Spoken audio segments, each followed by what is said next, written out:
कैलाश पर्वत के दिव्य क्षेत्र में विनाश और सृजन के सर्वोच्च देवता भगवान शिव प्रकृति की सुंदरता से घिरे हुए शांति से ध्यान करते थे। दूर एक घने जंगल में एक शक्तिशाली राक्षस भस्मासुर ने कठोर तपस्या के माध्यम से अमृता प्राप्त करने की कोशिश की। अपनी दुष्ट इच्छाओं को प्राप्त करने के लिए उसने अपनी तीव्र प्रार्थनाओं से भगवान शिव का आह्वान किया। भस्मासुर की अटूट भक्ति से प्रभावित होकर भगवान शिव उसके सामने प्रकट हुए। भस्मासुर ने अमृता की इच्छा व्यक्त की, जिस पर भगवान शिव ने उसे वरदान दिया, लेकिन एक मोड़ के साथ। खुशी से अभिभूत भस्मासुर अमृता के विचार से प्रसन्न हुआ। उसे क्या पता था कि वरदान एक श्राप के साथ आया है। वह जिसके भी सिर पर हाथ रखेगा वह राख में बदल जाएगा।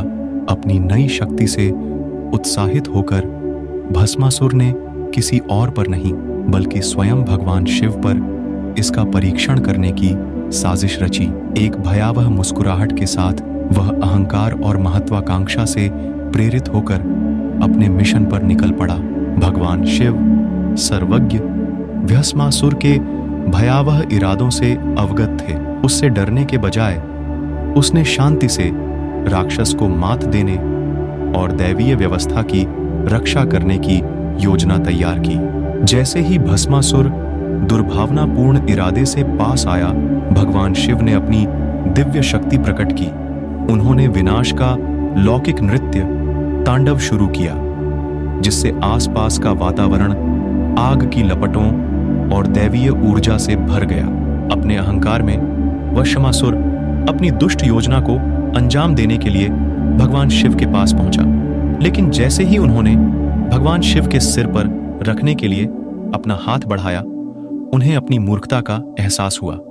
जैसे ही भगवान शिव निकट आए, भय ने उनके दिल को जकड़ लिया और भागने की बेताब कोशिश में भस्मासुर को अपरिहार्य मृत्यु का सामना करना पड़ा।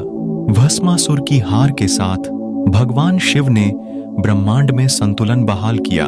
विजयी और शांत होकर उन्होंने कैलाश पर्वत पर अपना शाश्वत ध्यान जारी रखा, जो बुराई पर अच्छाई की विजय का प्रतीक था। भगवान शिव और भस्मासुर की कहानी अहंकार के परिणामों और दिव्य ज्ञान की सर्वोच्चता की एक शाश्वत याद दिलाती है। करुणा और शक्ति के प्रतीक भगवान शिव अपने भक्तों को प्रेम, सुरक्षा और ज्ञान का आशीर्वाद देते रहें।